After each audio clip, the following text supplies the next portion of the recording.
నమస్తే అండి. నేను మీ డాక్టర్ మురళీకృష్ణ కుండ, consultant neurologist and headache specialist at Muralikrishna headache and neuro care, KPHB road number. ఈరోజు మనం స్ట్రోక్ అంటే పక్షవాతం గురించి తెలుసుకుందాం. అసలు బ్రెయిన్ స్ట్రోక్ అంటే ఏంటి? చాలా మందికి ఫస్ట్ ఆఫ్ ఆల్ స్ట్రోక్ అంటే కేవలం హార్ట్ కి సంబంధించిన హార్ట్ అటాక్ అనుకుంటారు.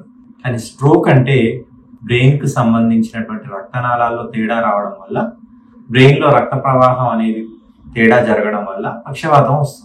పక్షవాతం ఒకవైపు మా అందరికీ తెలిసింది ఏంటంటే, ఒకవైపు కుడివైపు లేకపోతే ఎడం వైపు కాలు చేయి పని చేయకపోవడం, మూతి ఒక సైడ్ వంకరపోవడం, లేకపోతే మాట తడబడము, లేకపోతే మాట పూర్తిగా పోవడం.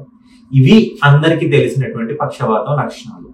ఇవి కాకుండా తల తిరగడము, తూలినట్టుగా నడవడం, వామిటింగ్స్ అవ్వడము సడన్ గా, ఇవన్నీ కూడా ఉండొచ్చు. అసలు ఎందుకు వస్తుంది ఈ పక్షవాతం అని తెలుసు.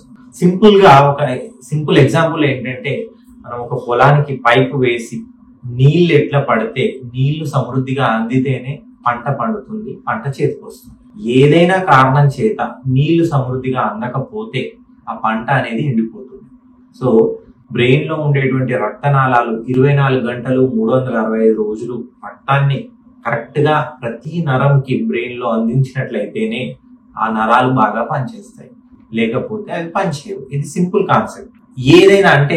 ఏదైనా కారణం చేత ఈ రక్త ప్రవాహం సరిగ్గా అందలేదనుకోండి, అప్పుడు పక్షవాతం వస్తుంది. సో అంటే ఎందుకు అందదు? ఒకటేమో ఆ పైప్స్ లోపల బ్లాకేజ్ ఏర్పడడం, అంటే ఆ రక్తనాళాల లోపల రక్తం గడ్డకట్టడం, దాన్ని ఇస్కీమిక్ స్ట్రోక్ అంటారు. రెండవది ఆ పైప్ అనేది ప్రెషర్ ఎక్కువైపోయి పగిలిపోవడం, దాన్ని haemorrhagic stroke. Either ischaemic stroke or haemorrhagic stroke. Problem ఏంటంటే అందాల్సిన ఎండ్ ఆర్గాన్కి రక్తం సరిగ్గా అందకపోవడం. So ischaemic stroke, haemorrhagic stroke. Ischaemic stroke అంటే పైప్ లో బ్లాక్ ఏర్పడడం వల్ల, రక్తనాళం లోపల రక్తం గడ్డగట్టడం వల్ల అది అందించాల్సినటువంటి రక్తం టార్గెటెడ్ బ్రెయిన్ పార్ట్ కి అందకపోవడం వల్ల అక్కడ నరాల కణాలు దెబ్బతినడం వల్ల వచ్చేటువంటి పక్షవాతం.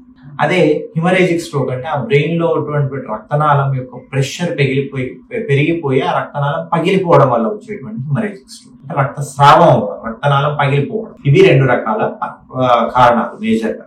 అసలు ఇవి ఎందుకు వస్తాయి? మేజర్ గా అన్నిటికీ ఇంపార్టెంట్ ఏంటంటే బీపీ. ఏజ్ అనేది ఎవరు ఆపలేరు, ఏజ్ తో పాటు వస్తుంది.